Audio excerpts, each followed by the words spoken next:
Hello bright scholars. सो आज हम एक इकोनॉमिक्स का टॉपिक डिस्कस करेंगे, that is difference between micro economics and macro economics. So let's read out. पहला difference क्या है हमारा? The word micro has been derived from the Greek word micros which means small. ये जो हमारा word micro, इससे ही आप समझ पा रहे हो कि इसका मतलब होता है छोटा, ठीक है, कुछ टाइनी, ठीक है। तो ये जो माइक्रो वर्ड है ये हमारा कहां से बनकर आया है? ये हमारा बनकर आया है माइक्रो से, जिसका मतलब होता है विच मीन्स स्मॉल, छोटी, छोटा, ठीक है। The word macro has been derived from the Greek word macros which means large. और यहाँ पे हमारा जो ये मैक्रो है ये कहां से बनकर आया है? ये वर्ड जो है हमारा ये बनकर आया है मैक्रो से, विच मीन्स लार्ज, ठीक है। Next, it is that part of economic theory which studies the behavior of individual unit of economy। मतलब ये वो इकोनॉमिक थियोरी का पार्ट है जिसमें हम इंडिविजुअल, किसी इंडिविजुअल इकोनॉमी की बात करते हैं। मतलब इंडिविजुअल सेक्टर्स जो होते हैं इकोनॉमी में हमारे, जैसे इंडिविजुअल बिजनेस हो गया, इंडिविजुअल फर्म हो गई, उनकी इंडिविजुअल की स्टडी करेंगे, उनके बिहेवियर के बारे में स्टडी करेंगे। एक इंडिविजुअल प्रोडक्ट की हम जब डिसीजन लेते हैं, when to make the product, how to make the product, ठीक है, कब प्रोडक्ट को बनाना है, कहां बनाना है, किस क्वांटिटी में कितना कैपिटल यूज होगा, उसका जो बिहेवियर है उसकी स्टडी और उसके जो डिसीजन मेकिंग है वो हम इस माइक्रो इकोनॉमिक्स में पढ़ते हैं। मतलब इंडिविजुअल इकोनॉमी की स्टडी करते हैं बेसिकली। मतलब इंडिविजुअल सेक्टर्स जो होते हैं इकोनॉमी के, इंडिविजुअल बिजनेस हो, चाहे इंडिविजुअल फर्म हो, चाहे कोई इंडिविजुअल प्रोडक्ट हो। अंडरस्टूड? नाउ इसमें मैक्रो इकोनॉमिक्स में क्या होता है? It is that part of economic theory which studies the behaviour of aggregate of the economy as a whole. यहाँ पे एग्रीगेट वर्ड देख रहे होंगे आप, क्या है ये? एग्रीगेट। एग्रीगेट मतलब होता है टोटल। क्या होता है? Total means whole part of the economy. हमारी जो वर्ल्ड की और जो कंट्री की पूरी इकोनॉमी है वो हम इस मैक्रो इकोनॉमिक्स में उसकी स्टडी करते हैं, ठीक है। एग्रीगेट मतलब total, whole part of the economy, ठीक है। तो इसमें हम क्या करते हैं कि हम इसमें जो बिहेवियर होता है, जो डिसीजन मेकिंग हो गया, मान लो कि प्रोडक्ट को कब बनाना है, किस प्रोडक्ट की ज्यादा डिमांड है और हमारा जो प्रोडक्ट वो कितना सप्लाई हो रहा है, तो ये हम किसका मान के चलेंगे? पूरे होल इकोनॉमी के प्रोडक्ट की डिमांड कितनी है, किस प्रोडक्ट में, हमारी पूरी कंट्री की जो इकोनॉमी है उसमें किस प्रोडक्ट की ज्यादा डिमांड है।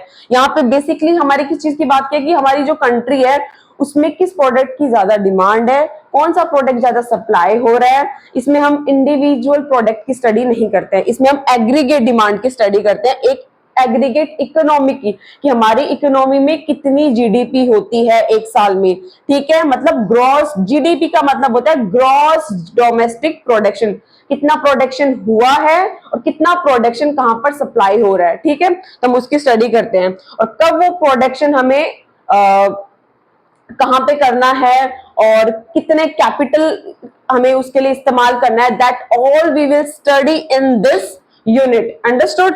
नेक्स्ट इज हमारा जो थर्ड डिफरेंस है वो है main tools are demand and supply. यहाँ पे जो मेन टूल होता है माइक्रो इकोनॉमिक्स का वो होता है डिमांड और सप्लाई। डिमांड और सप्लाई यहाँ पे किस चीज की बात हो रही है? तो डिमांड एक पर्टिकुलर प्रोडक्ट की हो रही है, मतलब एक फर्म होती है, एक बिजनेस होती है या एक सिंगल कंपनी मान लो, तो उसमें उस किस प्रोडक्ट की ज्यादा डिमांड हो रही है और वो प्रोडक्ट जो है वो कितनी क्वांटिटी में उस प्रोडक्ट का मतलब सप्लाई हो रहा है, तो उसकी स्टडी करते हैं।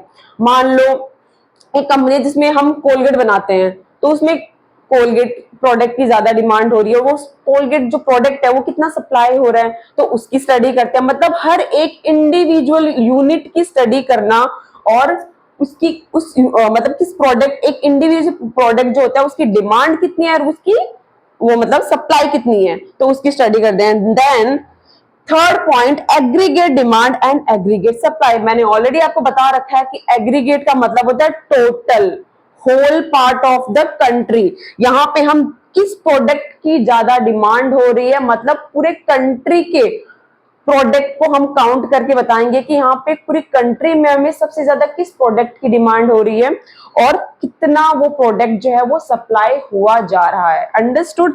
आई होप आप इस बात को समझ पा रहे हैं। नेक्स्ट इज नाउ हमारा फोर्थ डिफरेंस है, it determine it aims to determine price of commodity और फैक्टर ऑफ प्रोडक्शन।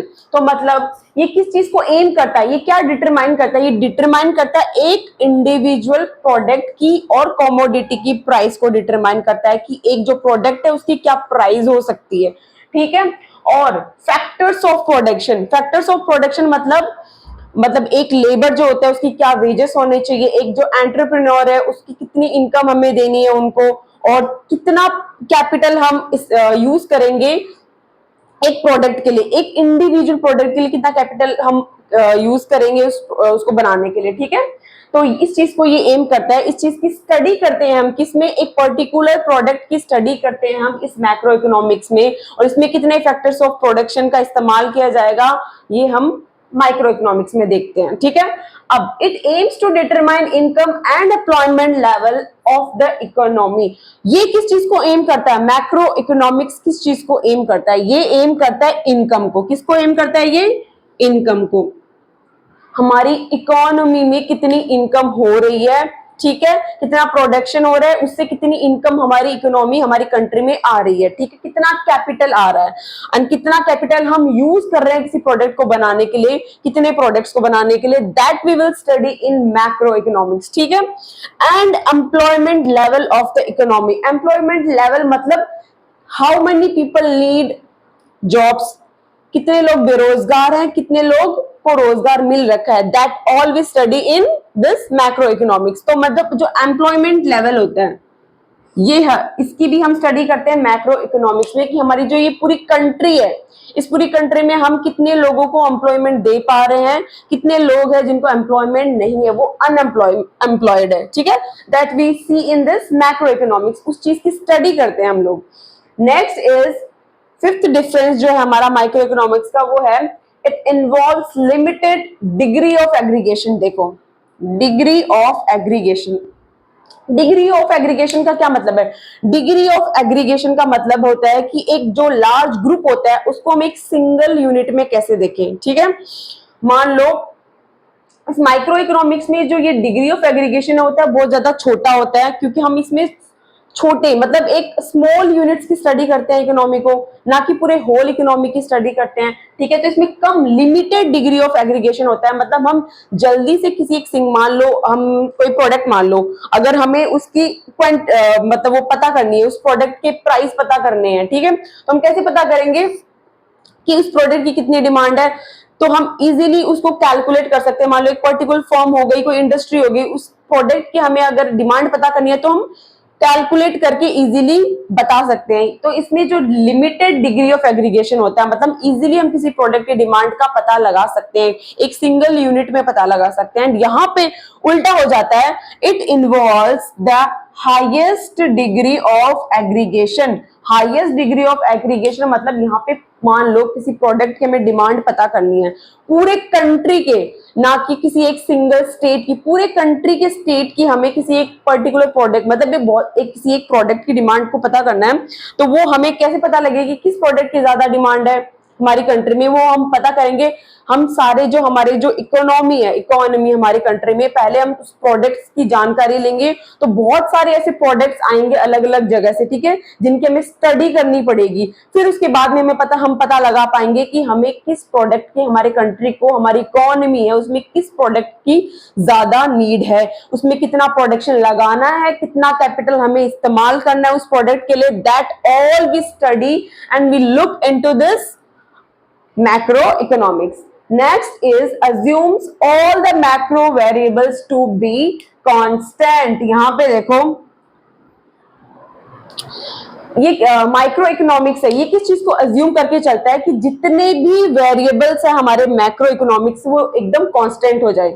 मतलब हम इसमें मैक्रो इकोनॉमिक्स मतलब होल कंट्री की इकोनॉमी को सर्च नहीं करेंगे, उसको नहीं देखेंगे, बल्कि हम क्या देखेंगे कि एक इंडिविजुअल प्रोडक्ट जो है उसकी ही स्टडी करेंगे, बाकी चीजों को हम कांस्टेंट मान के चलेंगे। मतलब पूरी इकोनॉमी को हम पूरी कंट्री जो है उसकी इकोनॉमी को हम कांस्टेंट मान के चलेंगे। हम इसमें क्या देखेंगे, मान लो एक सिर्फ सिंगल प्रोडक्ट होता है, मान लो किसी फर्म का या बिजनेस का सिर्फ हम उसकी स्टडी करेंगे, बाकी चीज को हम कांस्टेंट मान लेंगे। Next is it assumes that all micro variables are constant. और ये किस चीज को अज्यूम करता है कि जितने भी माइक्रो वेरिएबल्स है उसको उस चीज को कांस्टेंट मान के चलते हैं, ठीक है। Next, it is also known as price theory. ये एक प्राइस थ्योरी मानी जाती है। ये प्राइस थ्योरी क्यों मानी जाती है? Because it determines the price of goods and services of a particular firm और अ कंपनी। समझ, एक पर्टिकुलर जो फर्म होती है, कंपनी होती है, उसके गुड्स और सर्विसेज के क्या प्राइस होंगे उस चीज को डिटरमाइन करती है। That's why it is called price theory. And it is also known as income and employment theory. ये इनकम और एम्प्लॉयमेंट थ्योरी कही जाती है बिकॉज हम इसमें हमारी जो पूरी कंट्री है उसकी इनकम की स्टडी करते हैं और कितने लोगों को एम्प्लॉयमेंट मिला इस चीज से, हम उसकी स्टडी करते हैं। हमारी कंट्री में कितने लोग एम्प्लॉयड है और कितने लोग अनएम्प्लॉयड है, that we study in this unit. So this is called macro economics. This is the difference between micro economics and macro economics. Now we will see the examples। और जो माइक्रो इकोनॉमिक्स के example है that is individual income and individual output. मतलब हम किसी particular firm का individual income देखेंगे और उसका कितना आउटपुट हुआ है, कितना प्रोडक्शन हुआ है, वो हम इंडिविजुअल फर्म का देखेंगे। और यहाँ पे इसके एग्जांपल्स है national income and national output. मतलब हम यहाँ पे पूरी कंट्री में कितनी इनकम, कितना कैपिटल आया है और किसी प्रोडक्ट का कितना प्रोडक्शन हुआ है वो हम इसमें मैक्रो इकोनॉमिक्स में देखेंगे, ठीक है। So I hope you like this topic and please भी कोई भी प्रॉब्लम्स या डाउट्स है तो please you can write in the comment section. I try to help you. Thank you.